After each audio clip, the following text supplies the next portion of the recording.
कल्याण डोंबिवली महानगरपालिकेने कल्याण पश्चिम सांगळेवाडी येथील दामोदराचार्य हॉल याजवळ दिव्यांगांकरिता एक फिजिओथेरपी सेंटर उभारले आहे।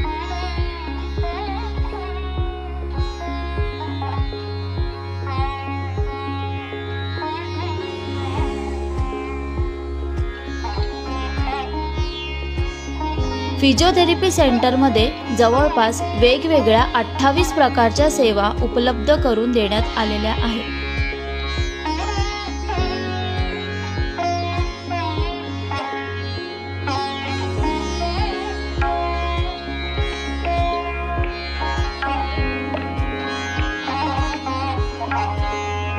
विविध संघास समुपदेशन विनामूल्य उपचार सुरू करण्यात आलेले आहे, ज्यांची नोंदणी महानगरपालिकेच्या समाज विकास विभागात केलेली आहे।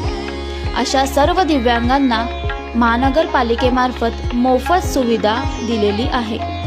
महानगरपालिकेच्या क्षेत्राबाहेर आहेत अशा दिव्यांगांसाठी नाममात्र दराने या ठिकाणी फिजिओथेरपीची सुविधा उपलब्ध करून देण्यात येत आहे। निव्वळ फिजिओथेरपी देणे हा या मागचा उद्देश नाही, तर त्यांना सक्षम उभे करणं, चांगले आरोग्य देण्यासाठी त्यांना कल्याण डोंबिवली महानगरपालिकेची बांधिलकी समजूनच हा एक उपक्रम आहे। धन्यवाद।